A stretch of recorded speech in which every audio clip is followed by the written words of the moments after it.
التوقيع الإلكتروني هو شهادة رقمية في شكل ملف رقمي صغير بيتم إصدارها عن الهيئات المتخصصة والمستقلة والمعترف بيها من الحكومة. إيه هو الذكاء الاصطناعي؟ هو تقنية هتمكن الأجهزة والبرامج إنها تبقى في نفس قدرات الإنسان، زي التفكير وحل المشكلات واتخاذ القرار. لو عايز تعمل فيديوهات الوايت بورد أنيميشن اللي هي فيديوهات السبورة البيضاء وتخلي شرحك أبسط وأسهل، تابع معايا فيديو النهاردة واللي هقدم لك فيه طريقة سهلة وبسيطة وكمان مجانية لعمل فيديوهات الوايت بورد أنيميشن. لو أول مرة تتابعني، أنا أحمد العياط ودي قناتي أسهل طريقة. شجعني واشترك في القناة وروح على محرك البحث جوجل وادخل على الشات جي بي تي، وزي ما حضراتكم شايفين أنا داخل على الشات جي بي تي المجاني، وهتقدر تطلب منه إن هو يعمل لك صورة لأي محتوى دراسي عايز تحوله الفيديو. فأنا كتبت له اكتب لي تعريف مبسط للذكاء الاصطناعي، زي ما حضراتكم شايفين كتب لي التعريف. وده طبعا لو ما عندكش محتوى جاهز في ملف PDF أو وورد،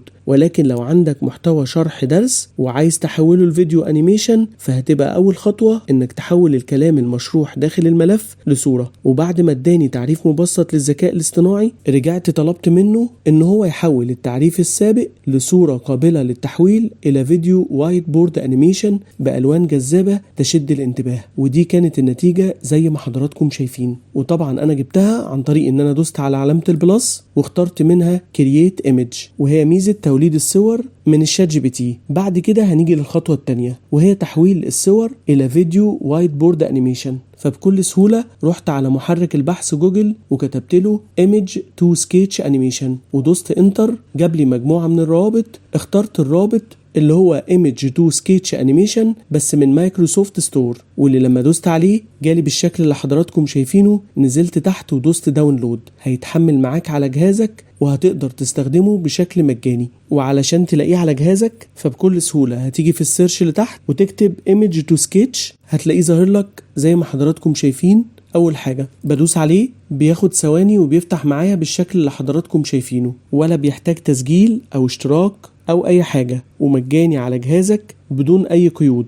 وبكل سهولة هتيجي من فوق من على اليمين وتدوس على علامة الأبلود اللي باللون الأزرق، واللي بيها هتقدر تختار الصورة اللي عملتها على الشات جي بي تي وتنزل تدوس من تحت اوبن، هتلاقي الصورة اتحملت معاك بكل سهولة. بعد كده هتنزل تحت وتسيب اعدادات الفيديو زي ما هي وتنزل وتدوس من النص على سبميت. لو عمل معاك بالشكل ده فتأكد تماما ان هو كده مش هيشتغل. فبكل سهولة هتقفل البرنامج تاني وهترجع للصورة اللي باسم الشات جي بي تي وتختار لها اي اسم تاني او تديها رقم، يعني من الاخر تعمل لها اعادة تسمية، وترجع تفتح البرنامج تاني بنفس الطريقة وترجع تدوس ابلود وتختار الصورة بعد ما عملت لها إعادة تسمية وتنزل تدوس اوبن. هتلاقيها زي ما حضراتكم شايفين اتحملت معاك بكل سهولة. هتنزل وتدوس سبميت، هتلاقي زي ما حضراتكم شايفين بدأ يبقى فيه شريط تحميل باللون الأزرق بالشكل ده، وفي ثواني هيبقى معايا وايت بورد أنيميشن للصورة اللي حضرتك عايز تحولها. وبفكر حضراتكم انكم لو لغاية دلوقتي بتتفرجوا على الفيديو حسيتوا انكم استفدتوا من المعلومات اللي فيه، ادعموني بلايك وشير والاشتراك في القناة، لان دي اكتر حاجة بتشجع صانع المحتوى انه يكمل، وكمان بتشجع اليوتيوب انه ينشر المحتوى بشكل اكبر بناء على تفاعلكم مع المحتوى بلايك او شير. زي ما حضراتكم شايفين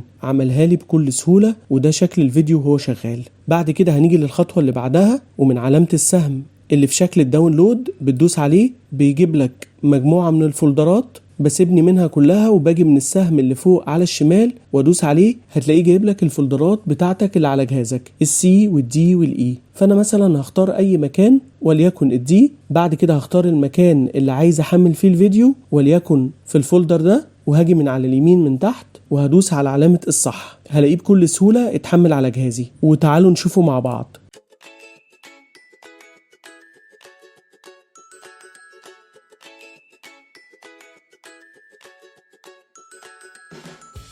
بعد كده علشان تعمل الصوت قدامك حاجة من اتنين، يا تسجل التعليق على الفيديو بصوتك او تعمل التعليق بالذكاء الاصطناعي، ولكن انا بفضل ان انا اعمله بصوتي. فسجلت التعليق الصوتي ورحت على اي برنامج مونتاج من برامج المونتاج وعملت دمج للصوت مع الفيديو، ودي كانت النتيجة. تعالوا نسمعها مع بعض. ايه هو الذكاء الاصطناعي؟ هو تقنية هتمكن الاجهزة والبرامج انها تبقى في نفس قدرات الانسان، زي التفكير وحل المشكلات واتخاذ القرار. طريقة رائعة. أتمنى لو عجب حضراتكم الفيديو ادعموني بالاشتراك في القناة واكتبولي كلمة حلوة في التعليقات أو دوسوا لايك، علشان اليوتيوب لو ملقاش منكم اي تفاعل مع الفيديو مش هينشر الفيديو لاي حد تاني. وخلي بالك في مواقع تعليمية بالذكاء الاصطناعي هتطور اداء اي مدرس او ترينر او اي حد بيشتغل في المحتوى الدراسي. عملت عن كل المواقع دي فيديوهات، منها ازاي تعمل QR كود في ثواني للحصص الدراسية وملفات الPDF والملازم الدراسية، او موقع تقدر من خلاله تكتب بالذكاء الاصطناعي اي محتوى على وورد بدون ما تلمس الكيبورد، هتكتب بالصوت مش بالكيبورد،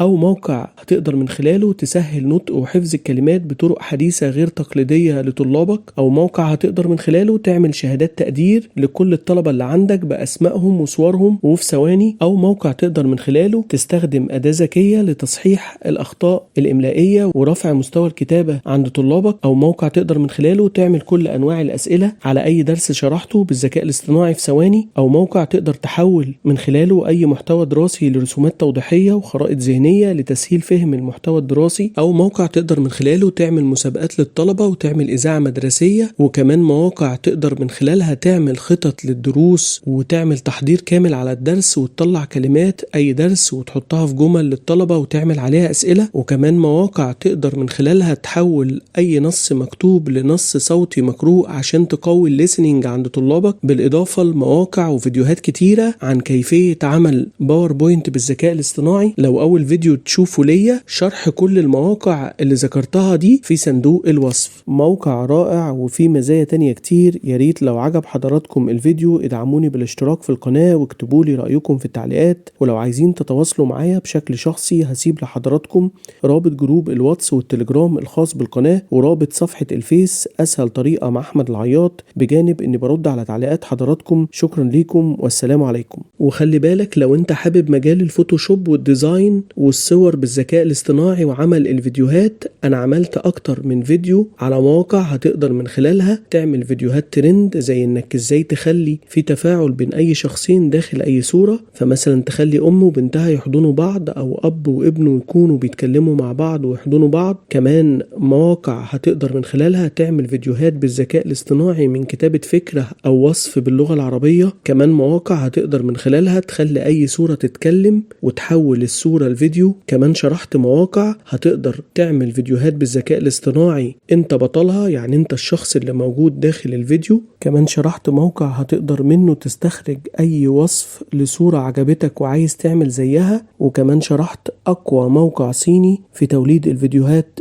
الطويلة بالذكاء الاصطناعي، وشرحت كمان الموقع اللي تقدر من خلاله تعمل اي صوت لأحداث فيديو عملته على مواقع الذكاء الاصطناعي وملوش صوت. لو اول فيديو تشوفه ليا هسيب لحضرتك روابط كل الفيديوهات دي في صندوق الوصف.